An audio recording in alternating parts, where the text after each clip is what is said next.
I started noticing, but I wasn't telling nobody. Fear, pride kept me from telling anyone. I didn't want to get kicked out. That's the fear.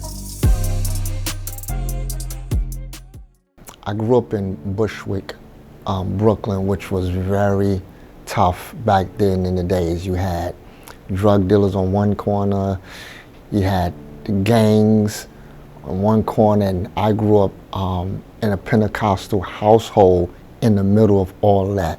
The impact of my father on me as a child was his presence, being there. I don't think many people realize the importance of a father. My father's desired path for me was for me to be an attorney. He wanted me to go to law school, graduate, and then become a prosecutor. So I joined the Marine Corps in the summer of 1984. What I remember before leaving for boot camp is the disappointment that my dad had. My mom was up early in the morning, and my dad actually stayed in the bed. He didn't even get up to even say goodbye. I wind up going to North Carolina, Camp Lejeune. Pulling into that gate is a feeling like none other. This is why they call it the few, the proud, the Marines, because you feel proud. Not everybody earns that title of Marine. So I started noticing that frequently going to the bathroom. Then I started seeing blood. You have to remember, as a Marine, I'm a young man, I'm not telling nobody about this. I can go weeks without a problem.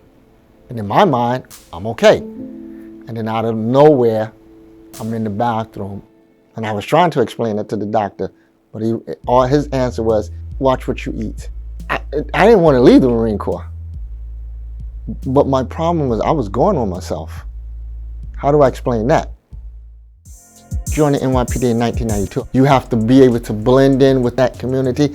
I became successful at my job because the greatest weapon a cop has is his mouth, not his weapon. I'm buying drugs up in Washington Heights. You had to go into the building. There was never no dealings on the outside. They never came outside. You had to go in, they would pat you down, they would search you. As I'm pulling up, you wouldn't believe what happened. I have an accident in the car, all over myself. But the Marine Corps teaches you to get the job done. Everybody's watching me pull up.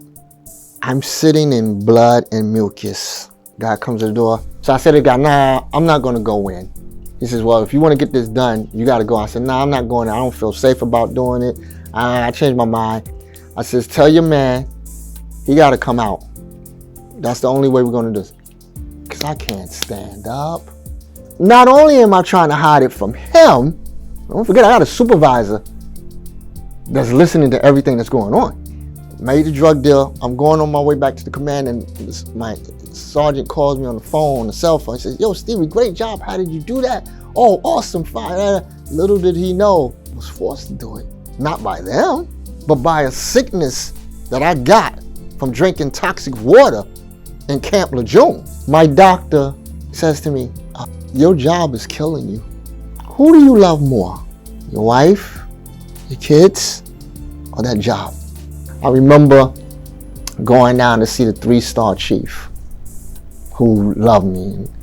I remember I walked into his office one day, and I remember sitting there, tears started coming out my eyes, and he goes, what's wrong with you? I said, I gotta leave. I can't do this no more. I can't do this job no more. The toughest battle I faced wasn't an enemy of the Marine Corps, wasn't an enemy to the police department.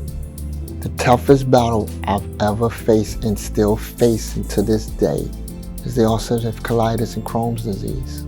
I know I'm not the only one sitting here that has hid their illness, still on the fence about getting the toxic exposure screening. Get off the fence. Go get the toxic exposure screening, because there's people that need you.